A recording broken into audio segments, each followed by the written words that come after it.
Bem, hoje é um dia importante na Argentina porque as centrais sindicais, principalmente a CGT, que é a maior delas, convocaram greve geral contra o governo Milei. Já há praticamente aí 2 meses que ele assumiu a presidência da Argentina.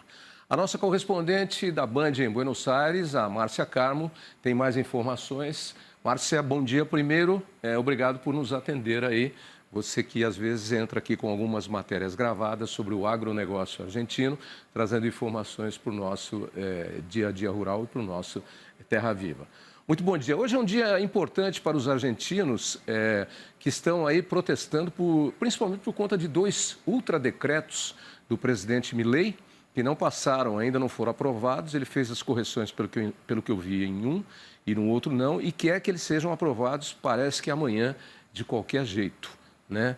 E a gente sabe que governos, quando entram, eles têm um tempo X para tomar decisões, porque depois que passa isso, os políticos começam a se organizar, a fazer as confrarias, e aí você não consegue movimentar mais as coisas. A gente já está há 1 ano aqui no Brasil, com um novo governo que está pelejando aí, penando com muitas coisas que ele pretendia aprovar rapidamente em início de mandato. E mesmo antes, com o governo Bolsonaro, que também queria fazer uma série de mudanças radicais e não conseguiu fazer nos 6 primeiros meses, o tempo passa e aí a classe política se organiza e o negócio fica complicado para quem está no comando. Bem, obrigado por nos atender, bom dia. E fiz só um preâmbulo aqui para você trazer as informações. Claro. Como é que está essa greve geral? Houve a adesão mesmo de todos os trabalhadores, inclusive as duas das principais companhias aéreas brasileiras, a Gol e a Latam, cancelaram os voos por conta de não saber se os controladores de voo, aeroporto, funcionários iam estar trabalhando direito. Como é que está o dia na Argentina hoje? Conta para a gente. Bom dia, Otávio, para você e para todos. Olha, um dia que promete ser bastante agitado. Pela manhã, até ainda há pouco, Otávio, o transporte público funcionava normalmente. Eu dei uma voltinha em vários bairros aqui de Buenos Aires, os bairros turísticos que os brasileiros conhecem, Palermo, Recoleta, Belgrano, e os ônibus, por exemplo, estão funcionando normalmente, táxi e outros transportes também, vão funcionar até às 7 da noite.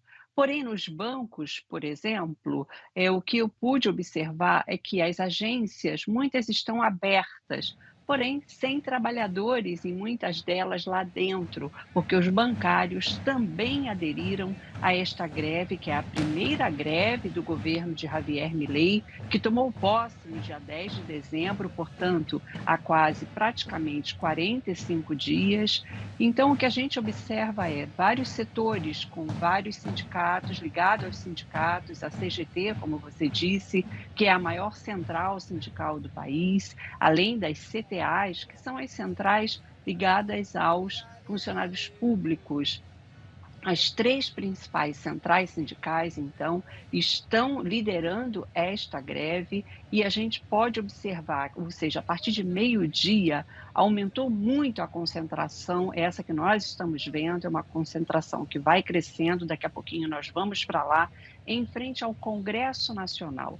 Como você disse, o Congresso está debatendo 2 amplos pacotes enviados pelo presidente Javier Milei ao parlamento. Esses pacotes, juntos, reúnem em torno de 1.000 artigos. Milei recuou no caso da chamada Lei Ônibus, que ele pretende que seja votada ainda nesta semana, mas parece que por enquanto é difícil. No caso dessa chamada Lei Ônibus, ele recuou em 140 artigos, de um total de quase 700, mas manteve privatizações, como, por exemplo, a privatização parcial do Banco de la Nación, é o equivalente ao nosso Banco do Brasil, Casa da Moeda e outros. Então, os sindicalistas convocaram essa manifestação dizendo que são contra as privatizações e reformas como a das leis trabalhistas, Otávio. E me parece que, quer dizer, já vem de algum tempo, porque nós acompanhamos aqui, à distância, mas acompanhamos. A situação dos argentinos está bastante complicada e com algumas decisões aí do governo, já vinha complicada. E com algumas decisões do governo Milei, por exemplo, o preço dos alimentos, o fim do tabelamento de preços que o governo anterior mantinha para questões de subsistência, alimentos de subsistência, caiu por terra e parece que as pessoas estão com dificuldade de comprar o básico. Essa é a situação na Argentina? É sim, Otávio, esta é a situação. Para o brasileiro que vem aqui a Buenos Aires ou que vai para outras regiões turísticas do país, ainda se observa uma vantagem no preço, né? Ou seja, com a desvalorização do peso, a hiperdesvalorização que Milei implementou em dezembro, quando a gente chega, os turistas chegam aqui e continuam dizendo, mas eu estou comendo em restaurantes mais baratos do que eu comeria em São Paulo, no Rio, em Brasília. Porém, na hora de fazer compras, aí a gente observa que não vale a pena.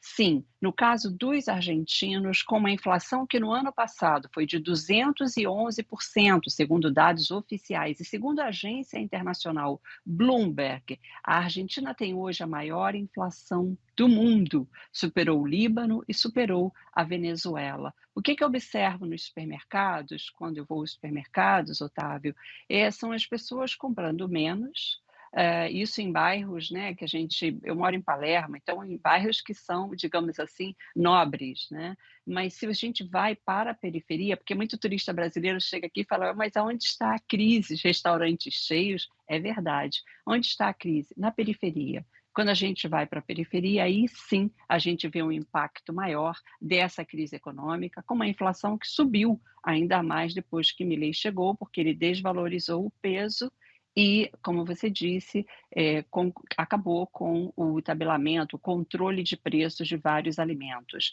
Então, só a inflação de dezembro foi de 25,5% e a Nossa. de janeiro também deve repetir. Bom, rapidamente, que o nosso tempo está se esgotando, eu ia te perguntar dos números da inflação, mas você já falou, 25% em dezembro e 25% em janeiro.